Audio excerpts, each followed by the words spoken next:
Next week on Thursday, Chapter 18. David's Eyes. The office was quiet when I stepped inside. The door beeped twice as I walked through. George was at the front desk manning the phones. Kathy was in her windowed cubicle. I could hear Chuck, the younger of the two new lawyers, on the telephone at his front office desk. Terence was gone for the day. I stood at the threshold of my friend's space. His chair was vacant. My heart sank. I flew to the front desk. Composing myself, I inquired as casually as I could, "George, is Mr. Wiseman out?" George ambled over to his employer's room with me in pursuit. Harold was stretched out on the faded blue velveteen cushions of the two-seater couch. I'd never seen him lying down before. He was giving in, finally. Harold beamed as I draped my jacket over the back of my usual chair and bent down to kiss his cheek. It was a healthy shade of pink and felt warm, not dry. He stood up jerkily and pointed to the tube. He had to eat. The portrait of the children had been taken down and rested on the low cabinet to the left of the office desk. An empty plastic bottle hung from the picture hook. A long tube dangled from it. I knew what to do. I syringed a glass full of water into the peg tube protruding from his abdomen. Then 2 cans of liquid food went into the bottle, and I connected the attached length of tubing to the stomach tube. The nourishment began flowing into his body, and my friend approached his keyboard, eager to commence a conversation. I sat on the steno's chair by his side, keeping an eye on the contents of the bottle. Within minutes, I read the strain of exhaustion on his face. I pointed to the couch. "Would you like to sit down?" I asked. He made no demur and rose from his seat like an obedient child. "We could take that thing down," I nodded at the native Indian artifact on the wall, "and hang the bottle from the hook." I settled my friend at one end of the couch, then took down the ornamental drum, laid it on the antique table, and hung the bottle from the nail. Harold patted the spot at his side. I sat down beside him. No keyboard access. No dialogue today. I'll have to do the talking. I noticed his eyes for the first time. Chestnut brown with dark pupils. My David's eyes. I found myself staring for several seconds, lost in a profound personal revelation. I'd just realized that my friend Harold was an older version of my husband. His nose was longer, his ears not as large, his eyebrows more unruly. His hair had more salt than pepper, but all in all, they could be the same person, down to some of the mannerisms and the slightly uneven teeth. Why hadn't I noticed before? It took about an hour and a half for the bottle to empty. I chattered on, undaunted by the impediment of a one-sided dialogue. I began with an update on Joe's situation.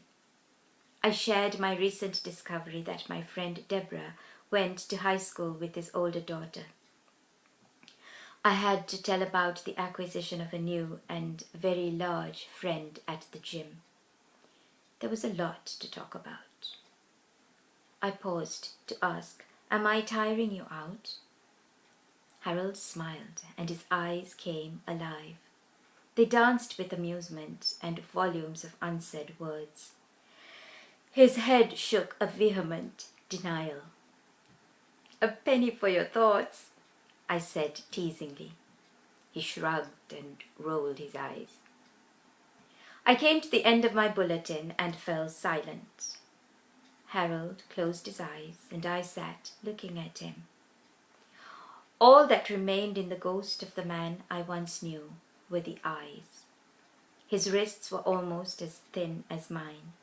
He had lost inches off his waist, and the belt was pulled in several notches to keep his pants from falling down.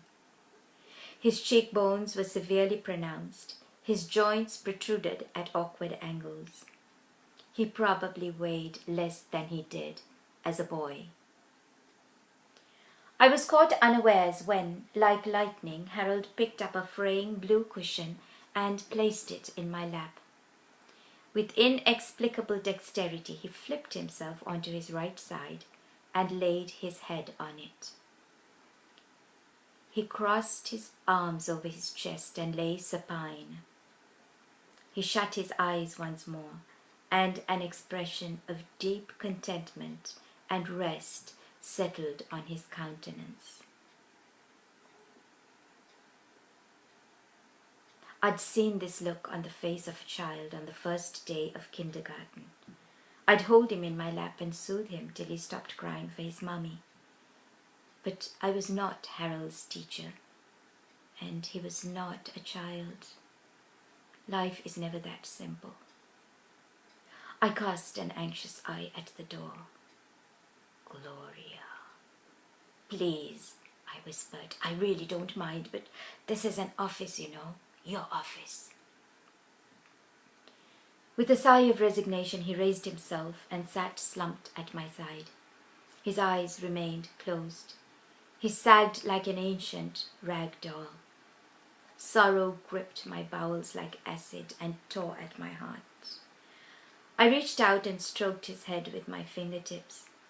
The hair was rough, like David's. Oh God, I feel so helpless. Help me, help him, help me to help him. I glanced at my watch. It was past 5 o'clock. So soon. Harold perceived my movement and opened his eyes, reminding me with a finger on his watch that I had promised to stay till 5:30. He jiggled the tube impatiently, willing it to empty quickly. At 5:20 the drip spent itself. I unhooked the line and syringed a second glassful of water into him. He all but ran to his desk, almost falling over in the process, to punch on the keyboard. His words flashed on the screen facing me. Let's chat. I have to go, I reminded him. He tapped his wrist to indicate that it was only 5:25. His watch was slow. The girls would be late for their piano lesson, but how could I leave? He struggled to keep up with his thoughts, typing as fast as he was able. He wrote, Carol had to have surgery. She's in hospital. Carol was Harold's pregnant younger daughter, his baby. I sat down reluctantly. What happened? His eyes lit up with triumph. 5 minutes, I said. We talked for a while longer in our own particular manner. He typed and I made verbal acknowledgements. I wait all week for this time and it vanishes like a mirage. Harold stood up when I did, winding his arms around me. His heart thundered like a train in his thin chest. I could hear it pounding against my ear. I was afraid I might break something. I didn't want to go. I wish there was some other way. We stood in silence for some moments while the seconds ticked on into eternity. I lingered while he shut the machines down and turned out the lights. He put the bottle and tube into a plastic grocery bag.